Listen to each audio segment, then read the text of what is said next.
और मदद करने वाला आपको लूट करके चला जाए तो क्या होगा। ऐसा ही एक वाकया भिलाई में हुआ है। तभी अचानक से स्लिप होती है गाड़ी चौक में और वो गिर जाते हैं।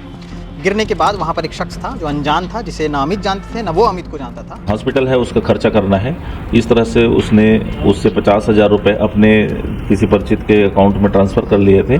बाद में वो अपने अकाउंट में ट्रांसफ़र करवाया था। इस दौरान अमित ने अपना डेबिट कार्ड जो शख्स था जिसने उसकी मदद की थी उसे दिया। उसने कहा कि आप बिल पे कर दीजिए।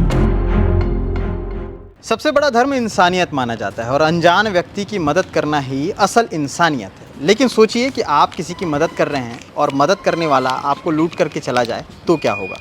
ऐसा ही एक वाकया भिलाई में हुआ है। भिलाई के नवी थाना क्षेत्र के अंतर्गत ऐसी ही एक घटना घटी है, जिसके बारे में बात करने के लिए कैमरे के सामने मैं सीमांत और कैमरे के पीछे सचिन भाऊ के साथ हाजिर हूँ। मेरे हाथ में आप ये कागज़ देख रहे होंगे। इस कागज़ में वो सारी चीज़ें दर्ज हैं जो 27 तारीख की रात 11 बजे हुई थी। क्या कुछ मामला है पूरा डिटेल में आपको बताता हूँ। रात के 11 बजे थे 27 मार्च और अमित कुमार गुप्ता रिसाली के आज़ाद मार्केट के पास से गुजर रहे थे अपनी दोपहिया वाहन से।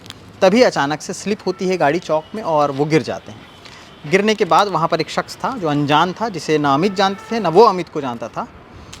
अब वो शख्स आता है मदद करने के लिए। उसके बाद अमित को वो देखता है, उन्हें ज़्यादा चोट लगी, कंधे पे ज़्यादा चोट लगी थी, तो वो उन्हें उठाता है। उठाने के बाद सीधे सेक्टर 9 हॉस्पिटल ले जाता है, वहाँ पर भर्ती कराता है। वहाँ पर उनका इलाज शुरू होता है। चूँकि कंधे पर ज़्यादा चोट थी इसलिए इलाज तत्काल करना ज़रूरी भी था।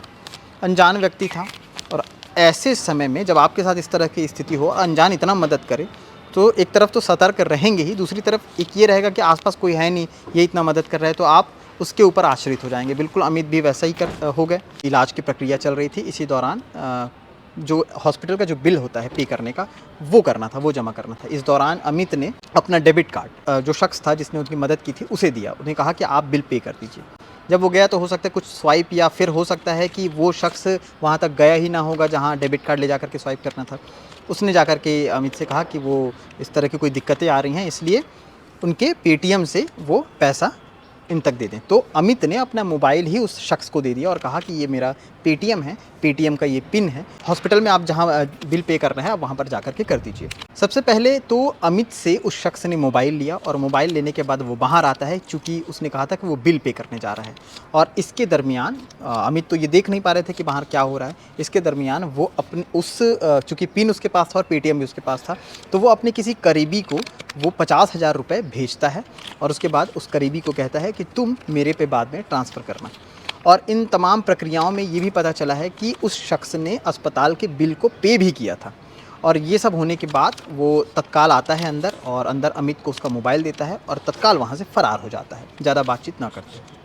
उसके बाद जब अमित चूँकि घायल थे, अस्पताल में थे, मोबाइल निकालते हैं और मैसेज देखते हैं तो चौंक जाते हैं और हैरान होकर के उसके बाद जो है बाकी परिचितों को कॉल करते हैं और उसके बाद ये सारी चीज़ें जो हैं सामने आती हैं। तो इस पूरे मामले पर एफआईआर भी हुआ, इस पूरे मामले पर जो है जांच पड़ताल भी शुरू हुई और उसके बाद आरोपी को पकड़ा भी गया। और इस पूरे मामले पर एडिशनल एसपी सुखनंदन राठौर ने क्या कुछ कहा है वो सुन लीजिए।